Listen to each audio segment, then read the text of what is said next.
Good. Hi, everybody. I'm Maj Lucsanszky. For those who don't know me, graduated from UBC PROS program last year, and now I'm the regional prosthodontics in Valcartier. Thank you, everybody, for joining this webinar today. And the idea to produce this type of webinar initiated by Major Mark is just a great idea. And we wanted to contribute to this initiative by sharing our view of prosthodontic related urgency that you can encounter in these times of restriction.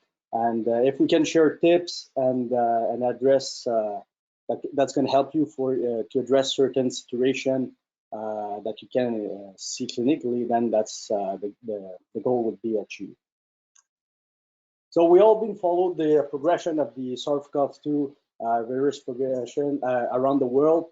And, at the beginning, we were not too worried. We thought it would stay in China. But at some point, we were hoping for the best when we saw it to spread in other countries, in Europe. And then at some point, after a month, it spread again even more. It got more extended. And then we start to plan for the worst. And plan for the worst is what we do in the forces. And so we have to react to any type of situation and adapt ourselves.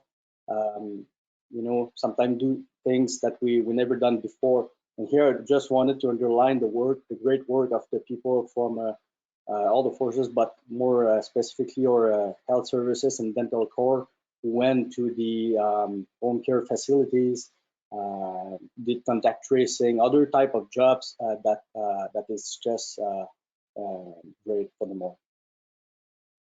So on today's agenda, what we're gonna go, we're gonna go through some general objective because they give the arc of fire of where cross-related urgency should stand, and that's gonna give us tools to take decision on different urgencies that you can encounter and fix or movable or implant related. And then we're going to see also a situation where you can request a consultation from restorative dentist or PROS, and we're going to give you contacts of all the PROS people here in the forces and specialty care centers. So general objectives and guidelines are always important because it's full of gray zones. And of course, we want to protect our personnel, limit the COVID propagation. But more concretely in dentistry, we want to relieve the pain, restore primary function, reduce likelihood of deterioration. But what is primary function? I mean, it's not that easy to say. For example, if a patient has a complete denture fracture in half, in maxilla, then is it considered primary function? There's people who can go without it, for a long time. I've seen it, but there's some people that for them it's not thinkable, and so that's what we're going to discuss.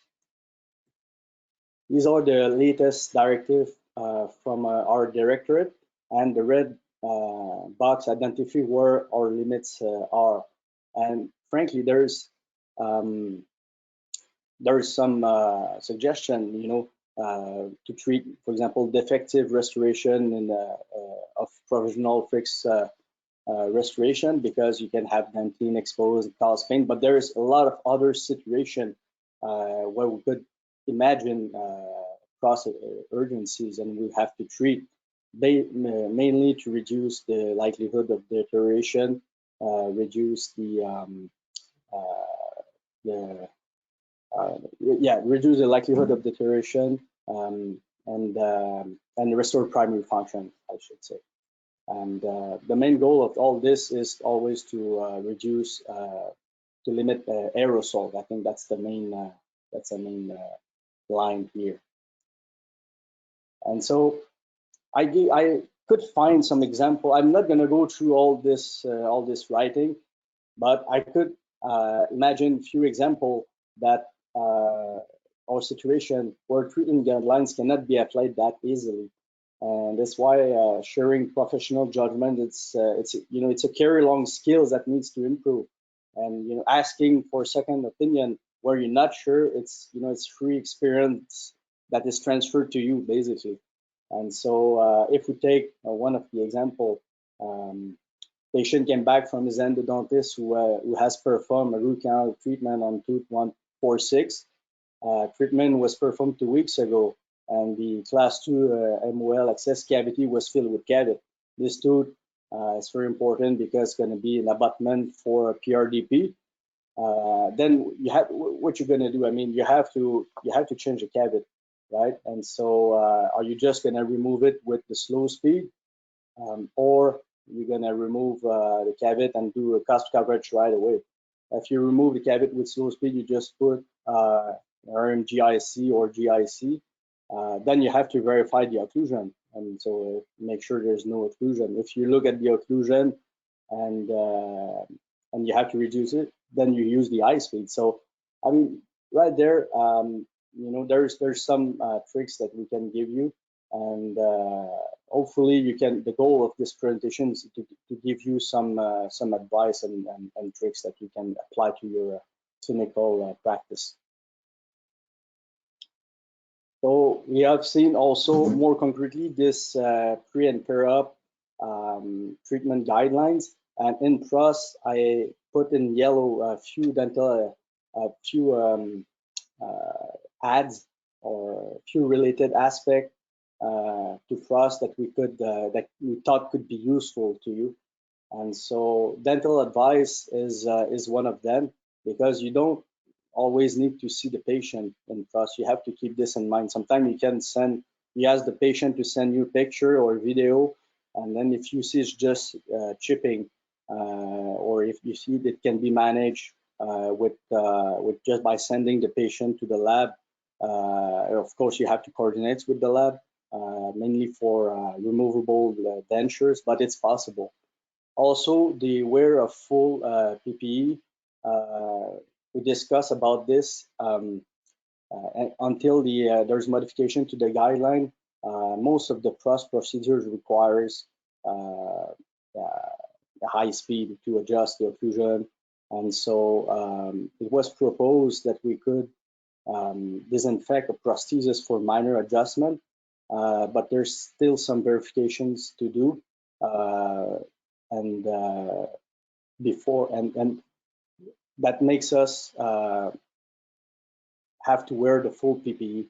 So, but it's not impossible that in the future we could disinfect the prosthesis, for example, with the BioSurf, and not have to wear the full PPE or the low-level PPE for dental adjustment, for prosthesis adjustments, I should say. But we have to wait for the guidelines.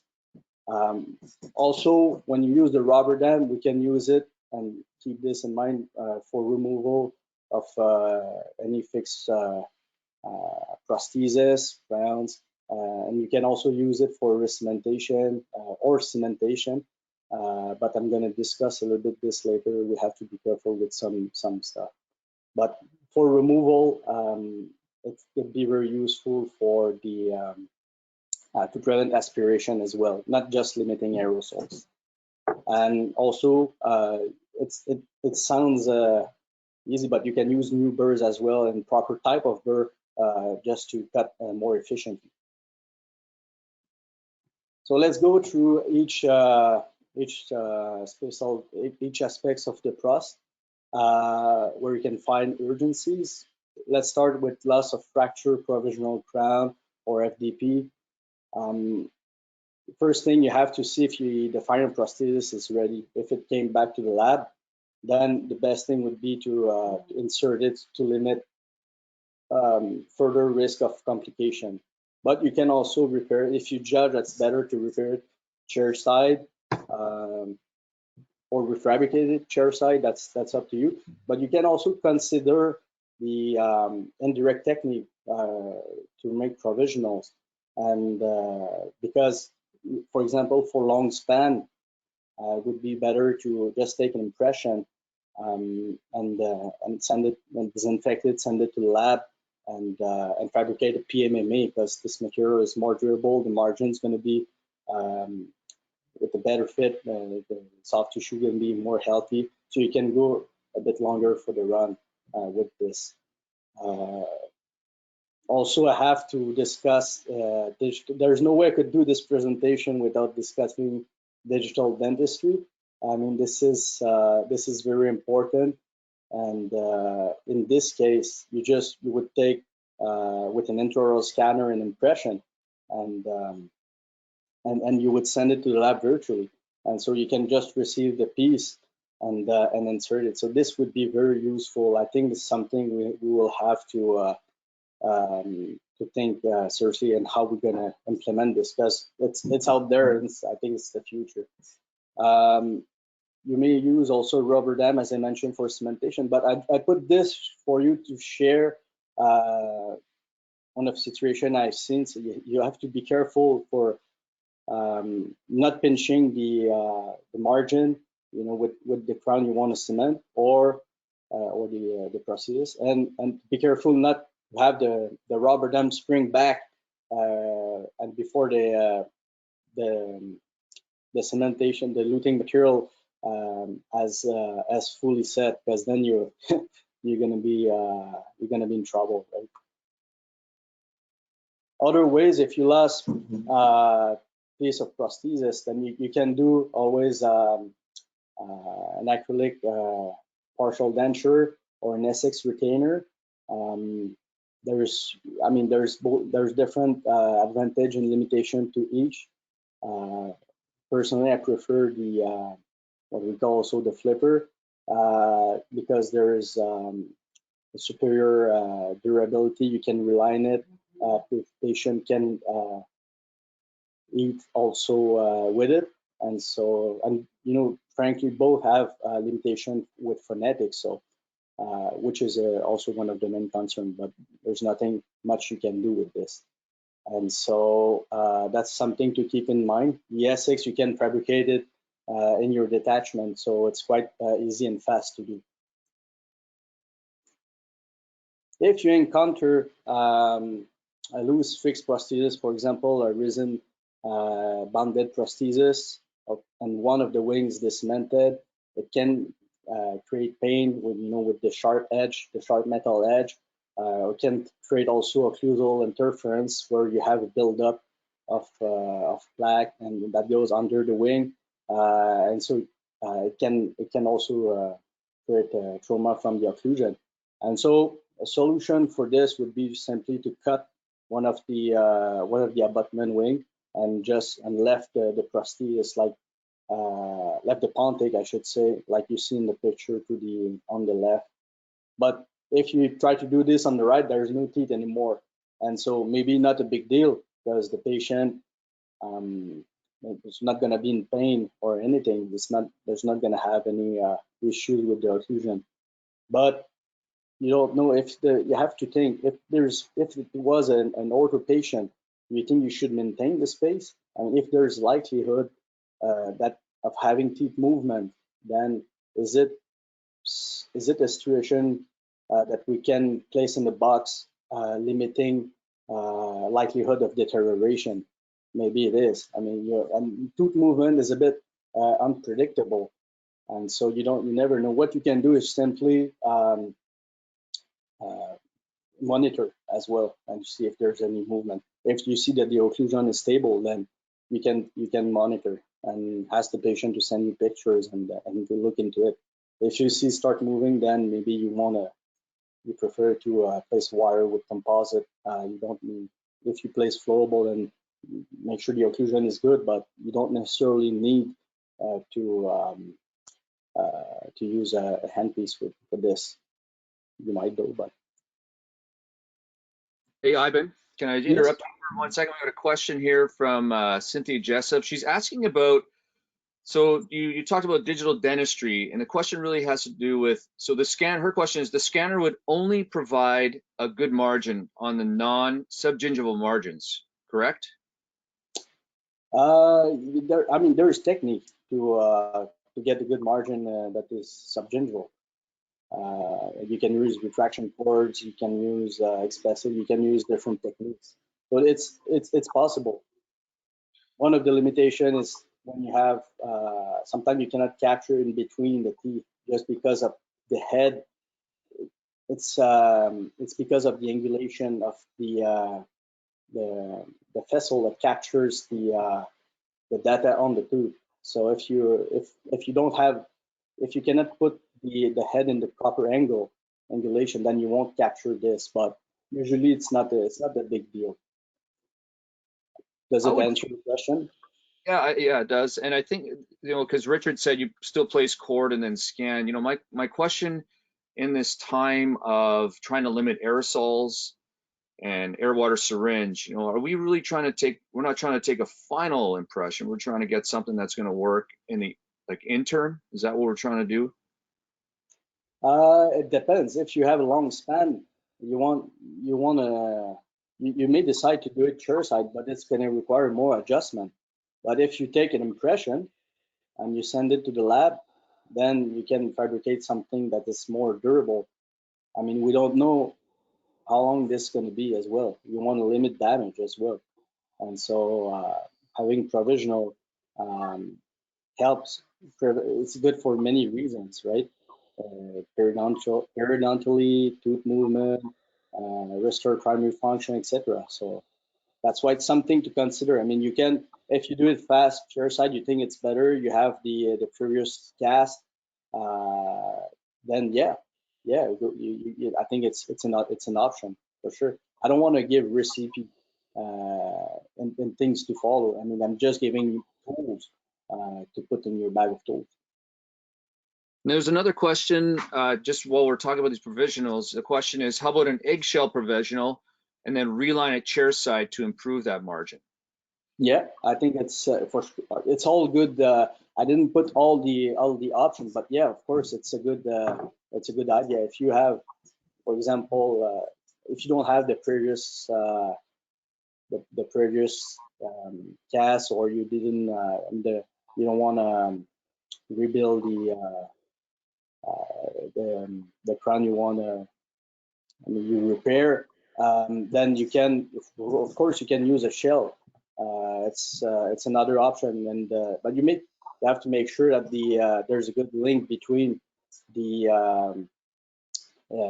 shell material and the integrity that you're going to use. Sometimes it doesn't bound very well because it's different material.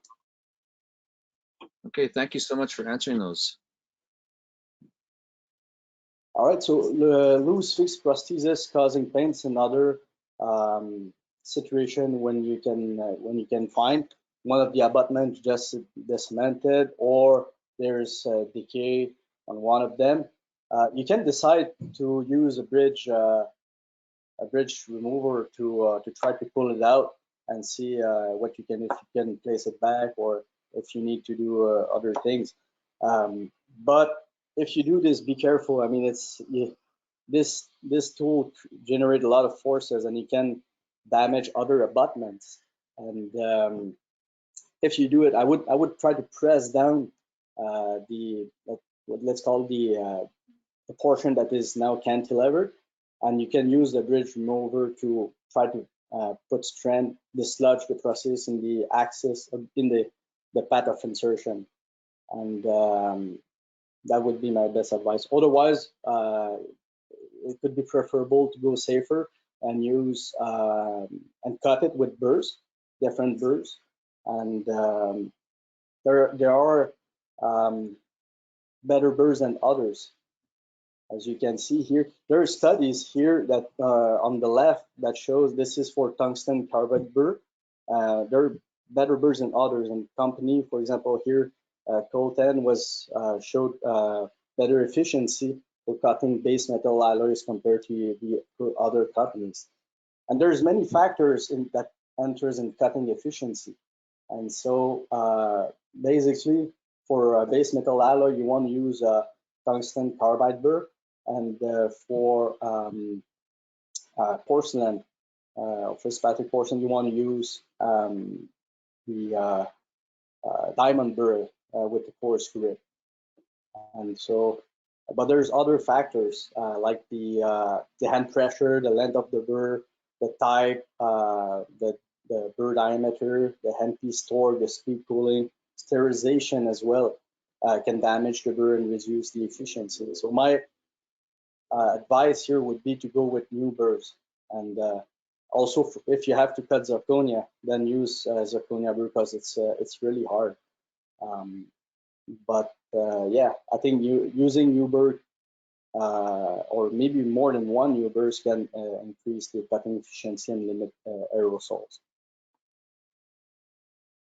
So in the previous case, what I did was I couldn't place back the large FDP, and so I simply did provisional crowns on each abutment, and then I fabricated an S6 retainer. That was the fastest way at that time. If you see extensive cavitated margin with pain, you got diagnosis of reversible pulpitis. You don't necessarily always need to remove the crown.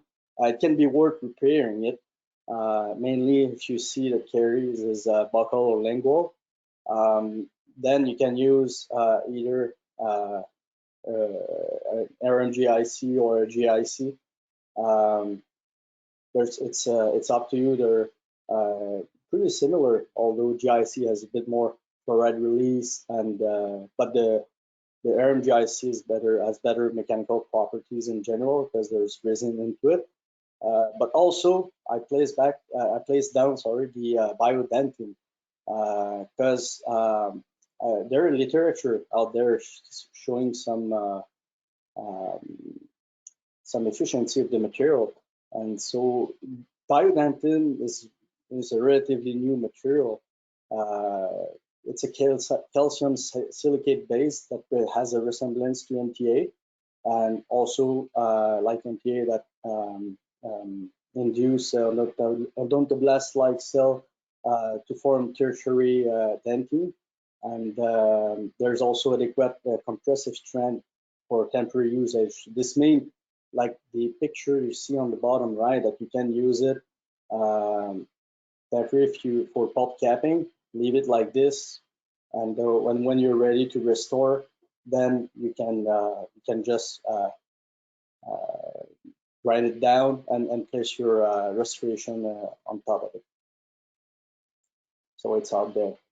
Also, there is a possibility to use silver diamond. Their study shows that it can effectively arrest cavitated margin, but is it the approach I would choose? Maybe not, but it's a tool. I mean, I don't know all the situation that can happen. So, but it creates this black color, so you have to monitor it closely if you decide to use it. So we discussed many urgency type situation, but how frequently are we susceptible to see them? So I have placed back this literature, classical literature from Goodacre, 2003, which is still accurate. And you see there's for the rate of complication for single crowns is quite low, but there is the number one is pulpal health involvement, and then if this happens, then you have to see the patient for sure. Porcelain fracture, maybe not, just if the sharp edge is cutting the tongue, but even then there's ways to manage it as well. Loss of retention, if it comes with pain, yes, same thing. You would have to see the patient. For fixed partial dentures, carries much higher risk, and you have also pulpal health involvement, loss of retention, and so for all these type of situation, you would have to see the patient to address this, like we discussed before. Tooth fracture, same thing. Prosthesis fractures, not necessarily if it doesn't cut the patient's tongue. The bounding of resin-bounded prosthesis is the IS with caries and porcelain fractures. So that's why we try to stay to focus on the more common type of complication you would be susceptible to encounter. For post and core, post loosening, then if this happened, then yes, you have to see the patient, assess restorability, need for treatment. If the post space was exposed to the oral cavity for more than 2 weeks, then you would have to do something with it. Probably the patient will need a retreatment, so you can decide to place calcium hydroxide and part with the GIC, but it depends of the situation. There are studies that says that it goes up to a month. Personally, I think the post space is contaminated after 2 weeks, and so if also you see root fracture, then you probably have to extract the tooth, and so yeah, these are all good reasons to see the patient. Now let's jump into removable prosthesis. You see, if you encounter a patient with a fracture of a prosthesis in half, some people may be able to repair it themselves with this if they can place back the parts, but you don't. What I mean is you don't necessarily need to see the patient. You can, if you can place back the piece together easily, or if the patient can show you that he can, you can send him to the lab. Of course, my best advice would be to coordinate well with the lab, make sure it's open, make sure you speak with the technician as well, and then you can get it back from the patient, or after the repair, can get it back directly from the lab and try it. If there's sore spot adjustment, then he can come to see you. But sometimes you cannot place the parts together, or there's more than one fracture. So you may want to place back the piece together yourself as best as you can. Then you can take just a PVS impression like you would do for a reline, and then send it back to the lab for the repair and reline. If it's a partial denture, then you do the same step, but then you also do a pickup impression so that the rest of the dentition is captured. So do you really need to see the patient? Not necessarily, as I just mentioned. The only thing is if patient sends you pictures or video, make sure it is encrypted, because it's protected data. If you see an epilis fissuratum that is due for an excess pressure on the soft tissue, basically what you need is just minor adjustment of the denture flange. As we mentioned, in this situation, right now would wear the full PPE until the directive changes, and but there's a possibility that we could use BioSurf as a disinfectant to soak the denture in, and then proceed with the adjustment without us having to wear the full PPE. It would be the low-level PPE that we will wear for this. But again, as I said, we have to wait for the directive before doing this.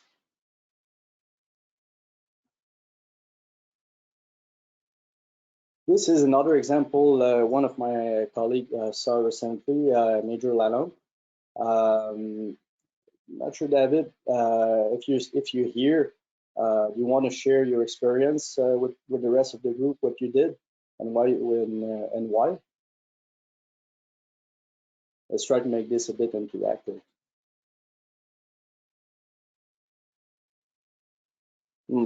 Can you hear me? Yeah.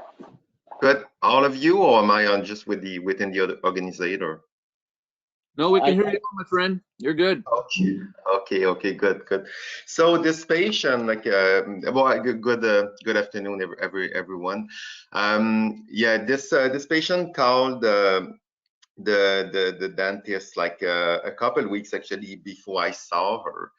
So she was complaining just of a ledge on the prosthesis. As you can see, this wasn't a permanent prosthesis. This was an interim prosthesis, while the permanent one, full zirconia, was being fabricated in the lab.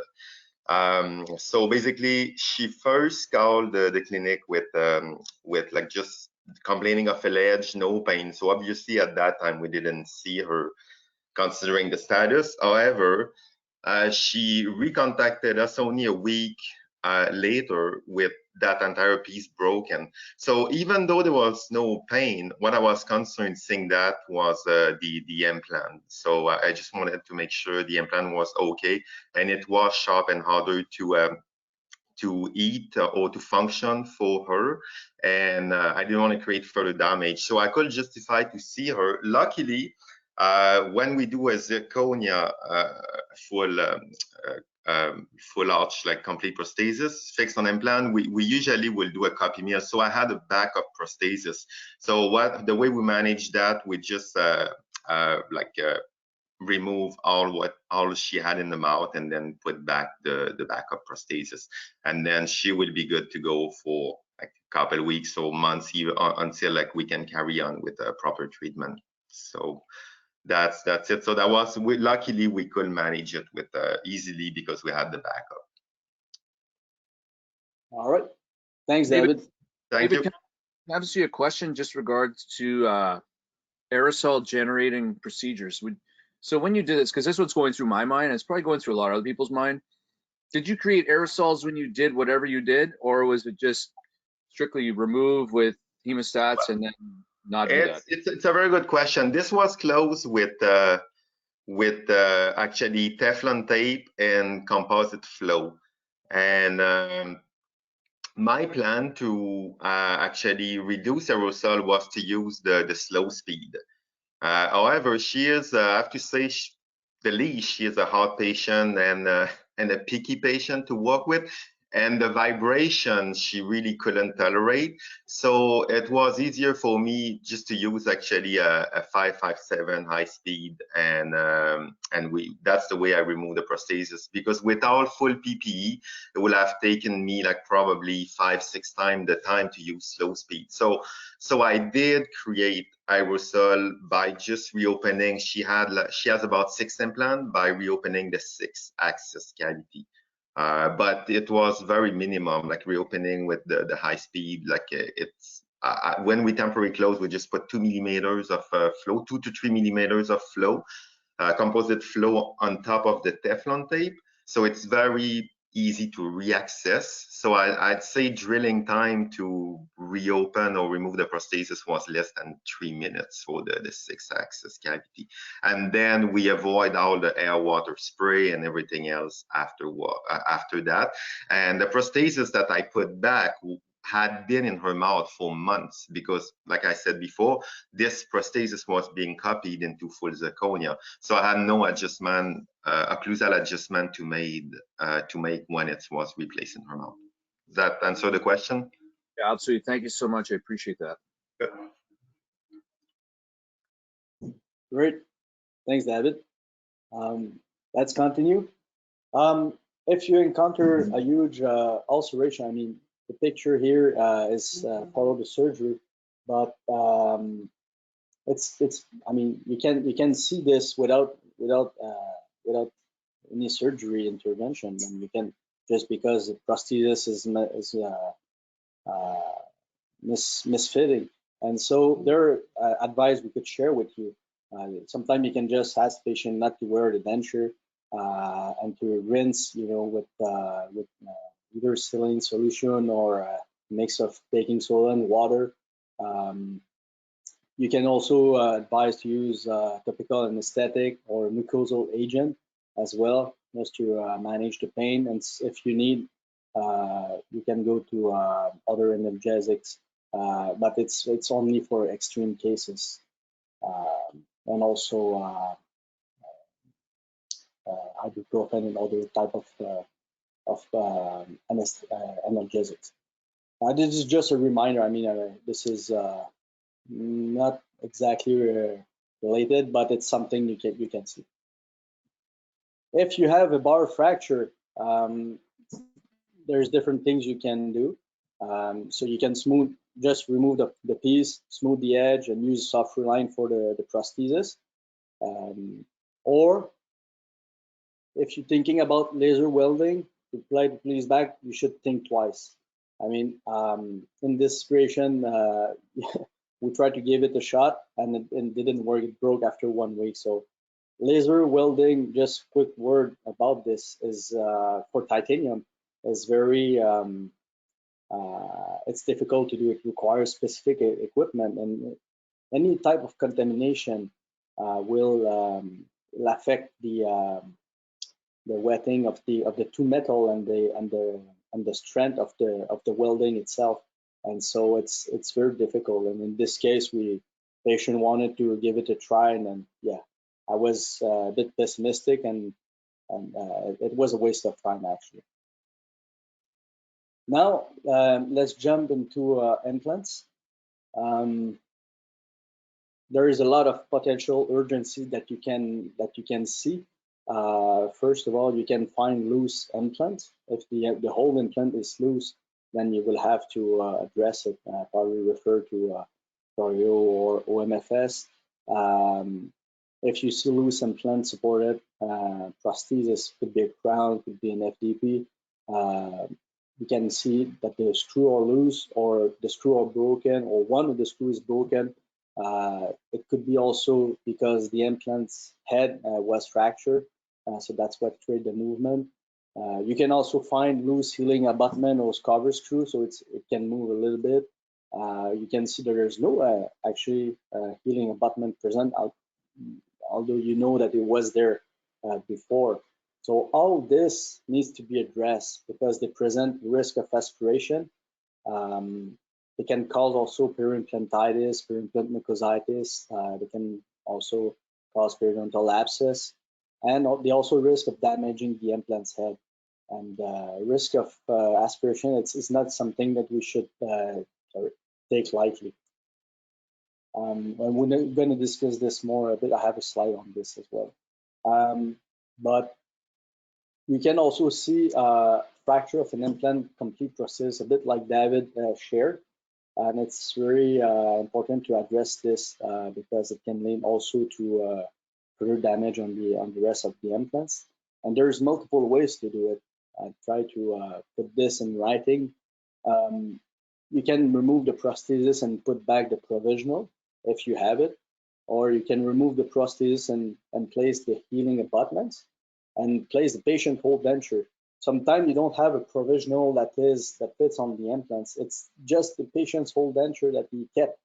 And so if this can be useful, not all the time. Sometimes there's modification. You don't know what's the opposing arch, but I mean, you have to verify what's the opposing arch, and if you can use it. Sometimes you can, sometimes you can't, because of the occlusal plane, the teeth position have been modified. But if you have nothing, I mean, it's worth trying to see if you can do something with it. And if you want to use it, you have to create space for healing abutments inside. So you just hollow the intaglio surface where the healing abutments are, and you do a soft reline. And so a patient can go on with something. You can use also, you can section just a portion of the prosthesis, and let's say it's just a cantilever portion that fracture. You can smooth it out and leave the interior rest there. You can also decide to repair if you see a crazed line portion, or just portion that you think you could repair. You can use rebound or metal wire, mechanical retention, or you can also decide to remove it all, send it to the lab if you can do it in a few days and the patient doesn't mind to have nothing. There are all different options that you can do. If you get it back from the lab, you want to reinsert it. I mean, you need to do it carefully, because there's a lot of things that can go wrong. But my best advice would be to have always good visibility, always be in proper access, and you have to make sure that prosthesis is well seated. And to do this, there's a bit of some, practice into to develop this feeling, but you can remove it and insert it just to really feel like it goes into the key goes into the lock, and so and don't just take your time, do it slowly and to make sure. And also when you start to insert a screw, it should be smooth. I mean, a screw that fits well into its threads, usually less than half a turn, and you'll see the screw will engage. And so if it doesn't, and then there's something wrong, so hold on. And if you need to ask someone that is more experienced, then do it, because a lot of complication can arise. So it's something critical here. Also, we always so when you want to close the access cavity, David mentioned it, you can use Teflon tape and composite floorball at the end. I think it's going to be more durable than using other like PVS or Furmate or all type of material. Yeah. So if you encounter a broken screw or a strip screw head, I mean, or fracture screw that is still into the implants, and you see it, basically you need to refer to us. But you can try right away to move it counterclockwise with the tip of an explorer. If it goes, that's great. Then you can carry on with the rest of the treatment. But if you have more difficulty, then even for us, I mean, it can be very difficult. There's kits for retrievals, broken screws that exist. So you don't want to do anything that can damage the implant head, and so that's why it's a critical procedure, which is it's come also with experience. If you discover a framework misfit, you take a pan for something, you see there's a framework misfit. This can lead to complication, mainly prosthetic, possibly periodontics, although literature is not asserting this completely. But if you see there with the image on the lower left that there's an abutment that goes on the implant head that is not passive, then you should refer to us. I'm not going to go more into details with this regards. One of the most common type of implant urgency you can encounter is it's having an healing abutment that would fall, and the patient would likely tell you, "Hey doc, my implant fell out." That's not the implant; it's just the healing abutment. And so you look in patient assess, doesn't know where the healing abutment is, and so you do your examination. The implant was integrated 2 weeks ago. The implant was placed 4 months ago. There was a healing abutment. You don't see any signs of wheezing, difficulty to breathe, breathe, chest pain, because you always want to locate where this missing part is and rule out any possibility of aspiration. So, and if you see some tissue overgrowth as well, then you will have to intervene with this situation. So what I would do would be I would have the patient rinse with this peroxide mouth rinse, would freeze the patient, would use also chloroxidine, not for the COVID, because we already used the mouth rinse. Then use a tissue punch. Tissue punch should be adapted to the diameter of the implant you are working on, and so and then use once it's done, place the healing abutment with the proper torque. It's very important. In this case, would be 15 Newton per centimeter, and we verify the torque, make sure that it's properly in place, and always manipulate implant screwdriver with floss using pharyngeal screen. There's other tricks I'm gonna give you later on, but you also have to make sure there's no soft tissue blanching before the patient left, because this can lead to some necrosis as well. And you have to make a reference also for chest X-ray and refer the patient, not just tell him, oh, just go to the MRI to get this. No, you have to make sure he goes and do proper referral. This is what the tissue punch look like. So basically, this one is Nobel. So you just go into the middle of the implant and you just punch around the implant. It's important to know what kind of screws you're using, because there are different type of screws. There are lab screws and there are clinical screws. Clinical screws usually are with a black aspect, but in the lab screw are more gray. But there are different type of system where here the clinical screw is just a blue ring around the head, and so you have to be careful. And here for the narrow platform, you see these ones are both are gray, so which is very confusing. And there's so many implant prosthetic implant company and prosthetic system out there. It's tough to be honest to navigate at the beginning with all this. That's why you have to identify the implant, and then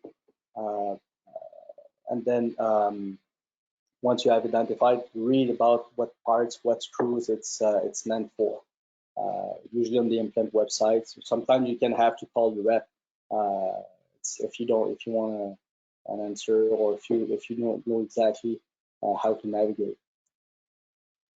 When to replace an implant screw? I put this because I read some. I was curious because I have seen literature in the past says that once you have used a screw for 5 or more times, then you would have to replace it, because it can create fatigue into the metal. And so this is a bit more recent literature. So fatigue in the metal is always possible when you have huge tensile stress, especially when, for example, you have prosthesis with a misfit.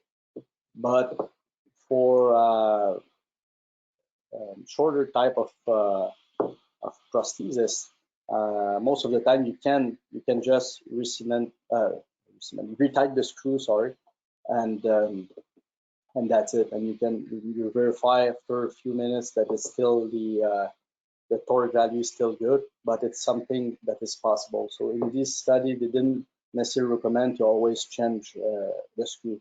So just changing the screw comes with having to choose the right one. If sometimes you don't have it, you have to order it. So there's nothing wrong based on this to simply screw it back. But my best advice here would be to examine the screw. If you see there is some wear of metal, or the head start to be a bit stripped, don't just place it back. Do something. Right? So know also the prosthetic kit and the proper screwdriver. In Nobel, there's different.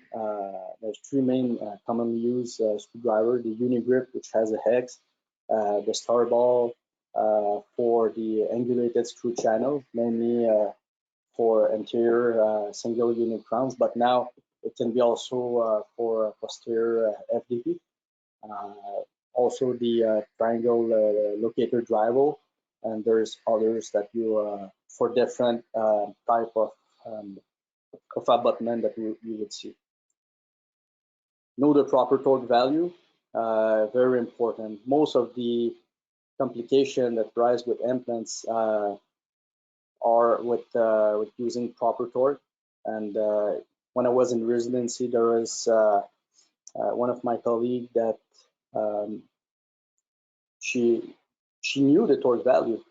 That was not the issue, but she went clockwise. So she thought he was unscrewing the screw. She was actually screwing it, and because there's nothing happened, she went past the torque value, and now the screw just got jammed.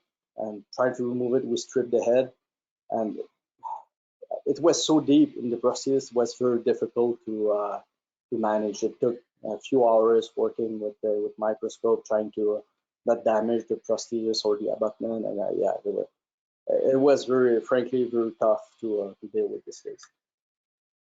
Know the type of abutment. In Nobel, you have multi-unit. You own one system. You have the undulated screw channel, as I mentioned, and so the other half, there are different particularities, different screwdriver, as I mentioned, and different torque value. That's the main message I want to deliver here. Implant head. When you insert the crown, you know what's the connection, and so in that way, you know what kind of feeling to seek when you insert the crown, just to make sure it's well seated. So if you use an internal X, then you know that if you place the crown, then it should, let's say it's not into it, it's just on top, then you know that at some point if you turn, click, it's gonna go in. And so this, because we're trying to limit X-ray, and you have some good feeling, you're sure, based on the occlusion, based on the, sometimes you can even see in direct vision, but based on the feeling that you're good, don't need to take an X-ray for single unit, then you may consider not taking an X-ray. How frequently are you susceptible to see implant prosthesis complication? This is interesting study also by Goodacre, and here on the right we see that there's one of the main complications is acrylic resin base fracture, 7%, prosthesis screw loosening, abutment screw loosening, implant loss. We all discuss what to do in this type of situation. And what was interesting also in the study is what you can see in the table in the middle. I highlighted in yellow. It says that it was not really possible to calculate if it was more than fixed, but the author's opinion noted that a trend to have greater complication with implants prosthesis. And so this is interesting to see. So this is I think it makes it really relevant to discuss about this. It's possible you see a patient that had the implant placed out of the forces and they join in, and or reservist, and sometimes you cannot identify the type of implant. And this is a really good tool, very useful to identify this implant. If you don't already know, you should just try to go see this website. It's very well done. It's free, and it's you can, most of the time, if you have good X-ray, you can identify the implant. Then you can go on the website, see what type of screw, or order new screw to be able to proceed with your repair. If I ask you if you think this would be an emergency type of situation, I mean, in this case, there's a framework properly screwed on the implant. Yes, there's gingival overgrowth, but in my mind, at this point, this is not an emergency. It's just an aesthetic concern. Do we have to do something after? Yes, of course, but yeah, not in the present situation of COVID. Manipulation of implant parts. Just a quick reminder, I'm going to the end of my presentation. Always use a floss on the screwdriver. I mean, there are stories where the patient sued. I mean, it's not even about being scared of being sued. It's just about the risk of causing complication to your patient, and major severe complication and this can be can be very important. But just place a floss on the implant screwdriver and use proper well-adjusted gloves. Sometimes even me, I'm in a hurry. I put my glove fast. It's not well adapted. Manipulate implant parts. There's saliva. They're small. There's risk of dropping one, or you're not seeing exactly what you're doing properly. So just make sure you have well-adapted glove. Adopt semi-reclined position. If you drop something, and trust me, it can happen. It's going to be easier for the patient to cough and to remove it, prevent aspirating it. Use referential screen. The one on the left, the one on the the one on the right. I think there were some people that wanted the publication or something, but yeah, I don't think it's necessary. But just use a pharyngeal screen with 2x2s. It's going to be good. And this, I've seen this over the net. Please don't. I mean, it's not the time to put back your screwdriver when you're mixing something. Yeah, I'm going to pick it up. It's going to be close to where I'm working on. Now it's not like this, and so I find it a bit funny. But I would never risk this. But the image on your right is something useful that can help you to hold the screwdriver if you're not too comfortable at the beginning. That's a good tool. Risk of aspiration. I put a lot of emphasis on this. Why? This publication shows prosthodontics is one of the most important specialty with most important. One of the specialty with the highest risk of aspiration and incident, and so that's why we have to be careful with everything we manipulate. Then now I'm going to discuss about few situations where you could find a need for consultation with the restorative dentist, because either it's a complex treatment and you need key teeth in strategical position, or you need to maintain bone. So in this situation where I put images in the lower left, if this patient has an active caries in the lingual tree and he lost this tooth, there's nothing that's going to hold. I mean, if he has severely ridged resorption, cannot have implant placed, then his function is going to be reduced. And so that's why we try to keep this tooth as longer as we can. Patients to the right, superior eruption 1727, and control diabetes, heavy occlusion 4, severely wound dentition, history of multiple PRDP fractured maxilla, loss of vertical dimension. I mean, you want strong abutment teeth in the posterior maxilla. You want to keep these teeth. If you can, I mean, I think this case would be on a slippery slope, and for non-stable dentition and other problems gonna arise. So if something happens to a molar, you said to extract one, and this could be a game changer. So that's why sometimes you may want to get a consultation with us. Just make sure if it's the right call.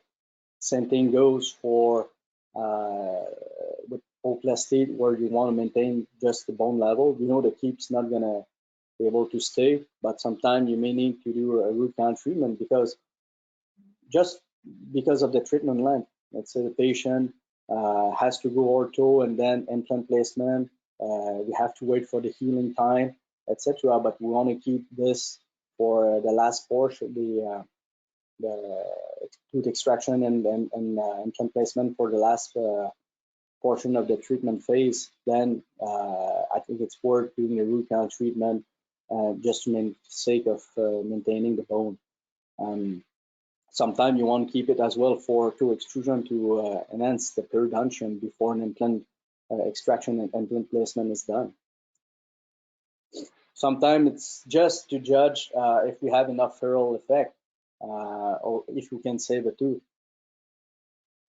Sometimes it's not that even for us. I mean, this comes with experience, I think, but there's things to have to consider. For example, with this case, if you remove all the caries and you have, let's say, 0.5 ferrule at the end in the buccal portion, then you think this tooth can be saved. I mean, if the patient has a high smile life, you want to do everything to keep the bone, and so you have to assess the remaining tooth structure, the number of wall, the thickness, the direction and amplitude of the load or of the forces and the opposing dentition as well.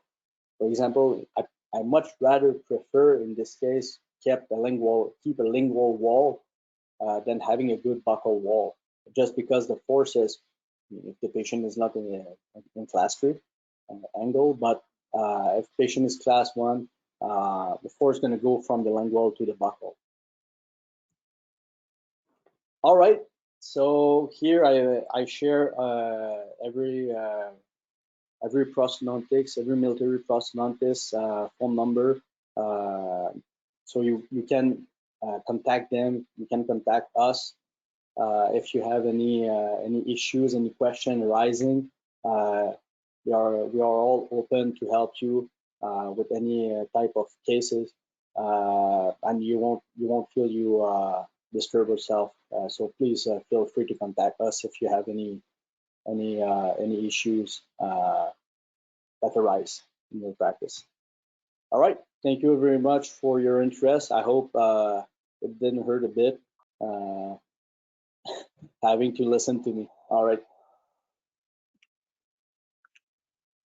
Hey, Ivan, that was really appreciate your time. Now we're just going to open up the floor to a few questions. If anybody has some, I know that Leo said that using the yellow Teflon. This is I think it's related to, maybe it's a question I can have asked to you. I've only used the white Teflon for using endo accesses. I don't know if there's yellow Teflon. He says I've never even heard of that. So just a point. I'm not too sure. Probably. I don't know. And if so I'm just waiting for a couple questions to come through, and if you have any, put them in the chat. If any of our other organizer prosthodontists want to get on and talk, say a couple words. If you have any recent cases that you want to chat about, the floor is yours. If I have to specifically call you guys out.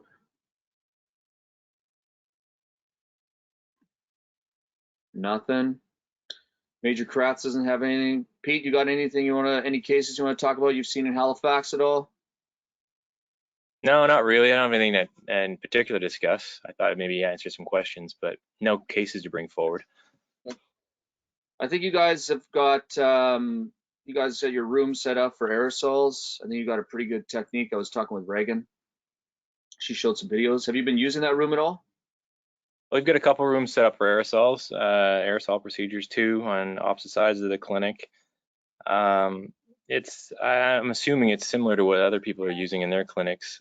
No HEPA filters or anything, but decontamination and suit up stations adjacent to. So we're using oral surge as a suit up spot, and perio surge bay as a suit up spot adjacent to the operatories.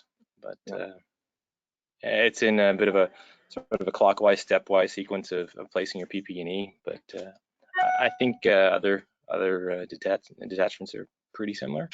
Yeah.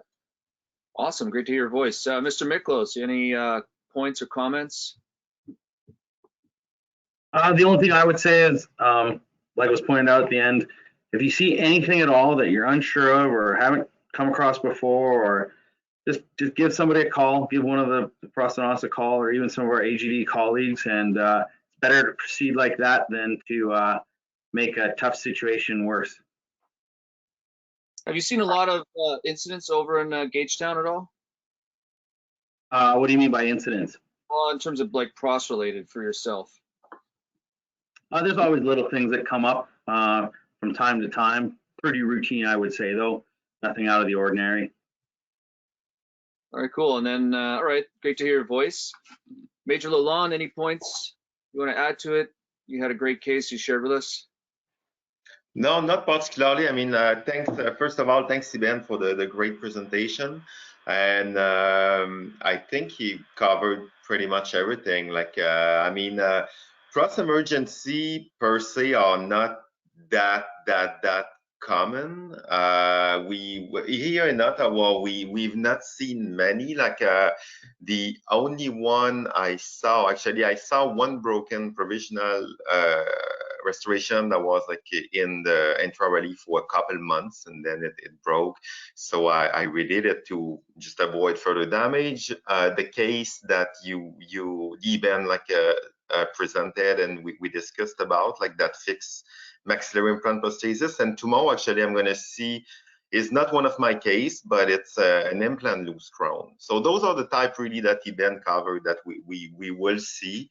And in any case, what Patrick said is just contact us. I think that's the most important if you're unsure. And that's probably the best recommendation that you can follow. No, nothing else. Thank you. Thanks for organizing this also, Ashley. That's great. So what we'll do is just before we sign off, Ivan, you did a great presentation. Absolutely covered all the information we needed to see. And just as an added point, remember, if you want to get these to your personal email because the D1 knocks out all the links, go ahead and add, click on the registration link. That's a repaired one.